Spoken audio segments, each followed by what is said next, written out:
All right, Mike and John without Peter. So we get to really dig into one of our favorite topics, work reform, with no voice of reason to tether us to reality and whatsoever. I'm excited. Ay, ay, ay. All right, John, I hope you've got your Marxist hat on. We're going to lose our shit. Oh yeah. Oh yeah, definitely. Right? Like go socialism, go communism. That's what I'm supposed to say. Psych. Okay, so we did a couple weeks ago the story about Musk telling Twitter advertisers who are withdrawing from the platform to go fuck themselves, Yep. blaming them for Twitter's anti-Semitism, I guess, or for having any kind of opinion on whether For Elon's Musk anti-Semitism. should do that or not. And part of that same interview, we talked last time about how he basically was calling the National Labor Relations Board. Did he say they were Nazis, or how did he put it? He said they were. I forget the exact wording that he used, but basically, they ended up suing or claiming in court that the labor board was unconstitutional. And so Trader Joe's jumps on the bandwagon. And so initial reaction, and then I'll get more into what happened. Any thoughts? Yes. I'm shocked that Trader Joe. I thought everyone always talked about Trader Joe's like the creme de la creme of grocery stores. Progressive Wouldn't icon. think- exactly. Would never think that. I didn't even know that they had a union busting charge. Like, that's crazy. Yo. It's so wild to me how scared corporations are of unions. Like, of basic protections of employees. Yeah, right? and in the article, they talk about how 4 locations have been unionized. And I don't know exactly what instant triggered this court case, but so it's a little... So yes, they're defending a union busting suit. And so what's actually happening here is SpaceX made the case as part of their defense that the labor board is unconstitutional. And what we've learned in part through all these numerous Trump lawsuits is that if you don't raise an argument or if you don't raise an objection during the initial trial, you can't use that argument for appeal later on. Oh, wow. So I think what's happening here is that they raised the question of the labor board's constitutionality, not necessarily so that they could win this case, but that if they end up having to appeal, that then they could use that argument again.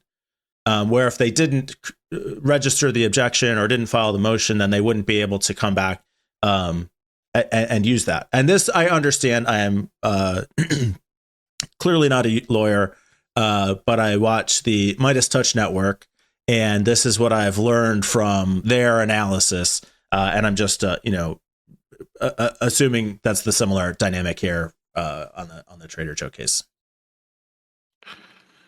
Yeah, I mean, not much to say here, to be honest. Trader Joe's,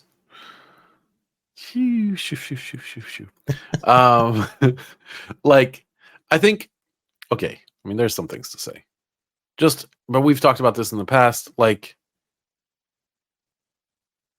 unions are so important. If you look at I'll say it like this: the only people who dislike unions are the ones that are being outperformed by them, right? So, I have a friend.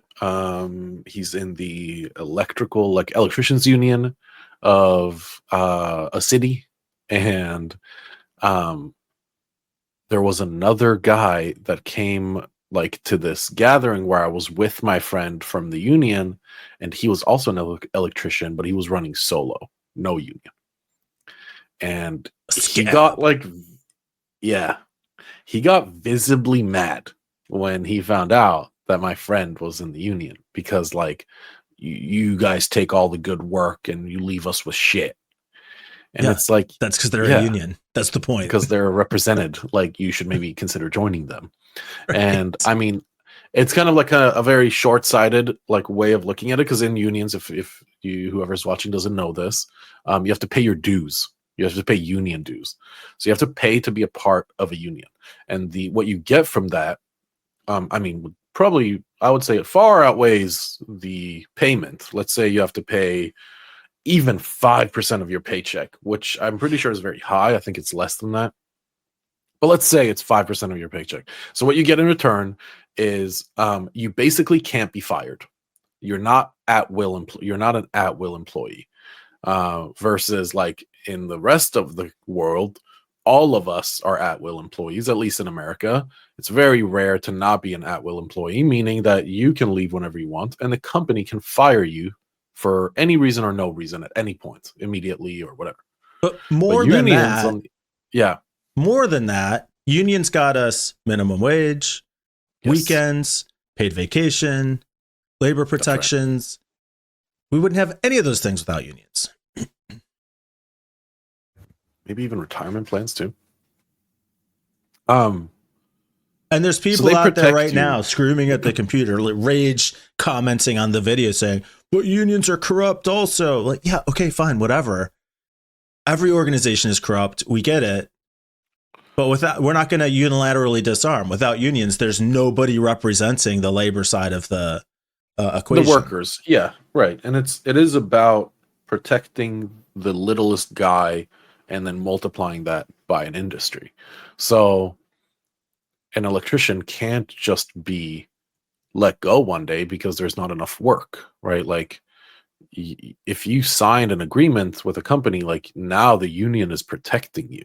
And of course there's like exceptions. COVID is a perfect example where whole industries were shut down that were unionized. And I mean, if there's no work, there's no work, right? You can't just make money out of nowhere. So it is definitely a benefit to the worker. But it of course also does come with some crazy roots. Like we've seen, historically unions have had ties to communism, which is not something that I'm pro, obviously. I love America, and I think that God bless this country. And I think that you have to be able organized to crime. Sure. Yeah.